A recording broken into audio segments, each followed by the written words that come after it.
The scenario the hazmat students were given today is a chlorine leak at a rail car in the Port of Tampa. The first team has gone in and kind of surveyed the area and seen exactly where the leak was coming from. The second team is going in now with a kit to actually patch the leak, stop the leak, and basically take care of the problem. The kit that we see them taking out to the rail car is something called a chlorine C kit. We asked firefighter Ledoux what a chlorine C kit is and what it contains. This is a chlorine C kit. It's for chlorine, obviously, for tank cars and trucks. And we go up and what it does is it's supposed to stop the leak that we're working on. What are some of the tools in there that you were checking out? If you could just pop the top for us. There's wrenches. There's two different types of valves that can be up there. One's a square, one's round. And then we have gaskets that we put on there in order to allow none of the chlorine to come out. And then we have this right here that actually tightens down. It goes on there. And then we have relief valves, so in order to not store any pressure in there, it keeps letting out until we actually get it sealed. And then we'll go ahead and then we seal it and we'll tighten it so that no more chlorine will leak. The hazmat students are also taking gas meters into the environment. These gas meters provide real-time information about how much chemical is coming out of the car, and they'll relay that information back to the commanders in charge of this scenario.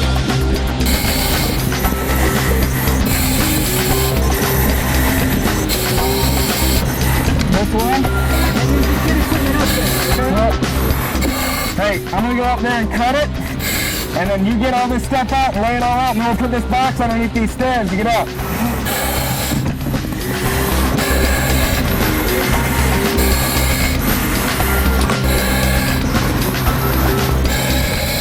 Entry team 2 to entry team leader.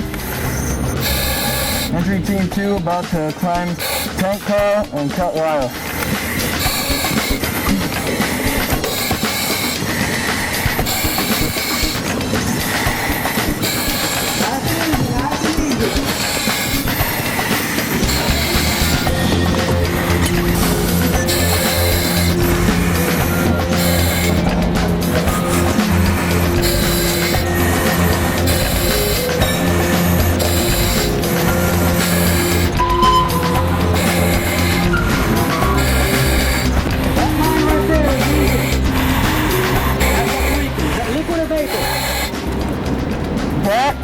This one right here. It's liquid. So it's in line? It's liquid.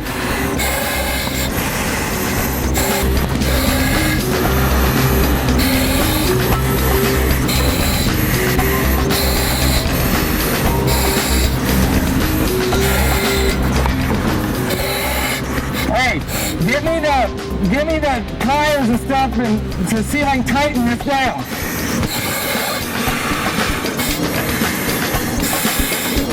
Captain Beaver explains what this team just accomplished and what will happen next.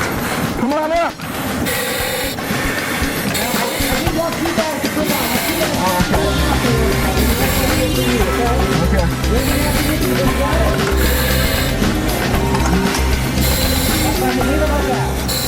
Team entry 2 to team entry command. We got all the equipment up here.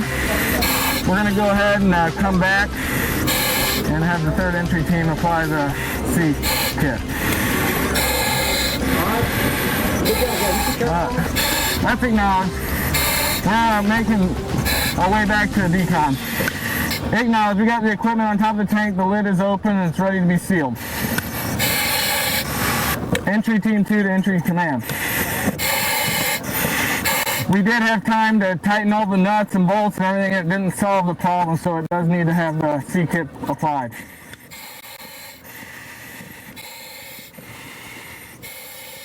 On our simulated chlorine rail car leak, we simulated a liquid line on the top of the dome that has a leak in it. And the second entry team basically carried up what we call our chlorine C kit, which is a special equipment that is designed for a chlorine rail car, whether it's a liquid or a vapor, line that's leaking. We can solve either one of those problems.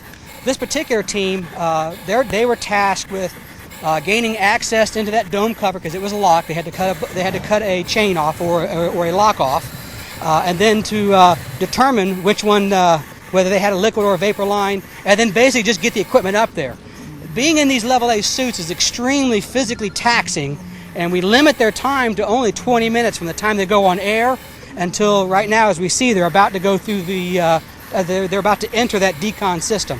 That gives us some margin of safety.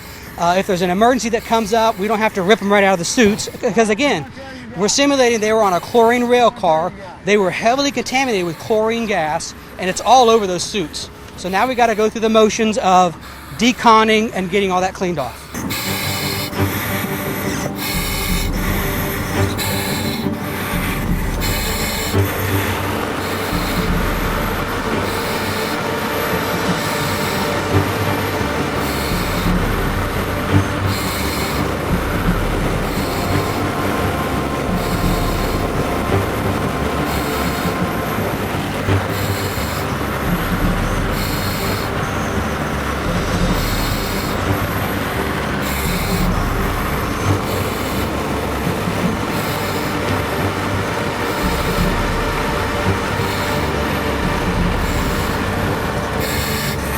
We caught up with firefighter Ledoux just as he was finishing up on the decontamination line to find out what this experience was like.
Firefighter Matt Bobby, you've Cohan worked tells us in why he firefighting chose gear to take before. on the How additional much more difficult responsibilities is it of in this becoming a chemical hazardous protective suit? materials technician. Very much so. It's very hot.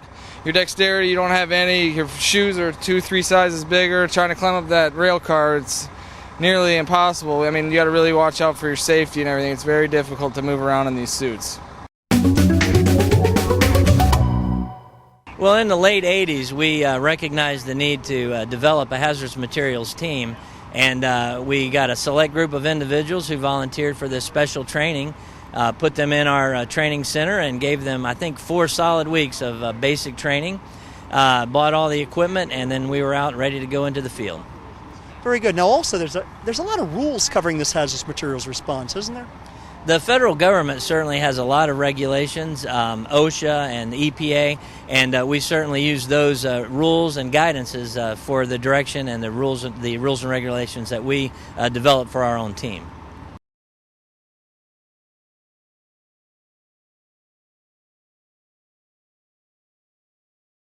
Well, I wanted to be able to fulfill, every position in the department. I want to be able to ride on the hazmat truck. I want to be able to ride on the rescue car, and every truck that we have, apparatus that we have, I want to be able to be on it or relief drive, anything that I can do.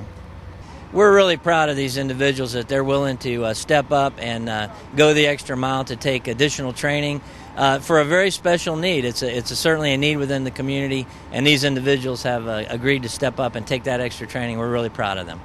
As everyone knows, firefighting is a very challenging career physically, and these individuals, as you can see, are working very hard here today, and this is just a training session. They've risen to the call of their community to be prepared to handle any type of emergency that could strike our community. More than 100 times last year, Tampa's team responded to a hazardous materials emergency, from a gas leak to a chemical release. Thanks for joining us. We'll see you next month on Scene with Tampa Fire Rescue.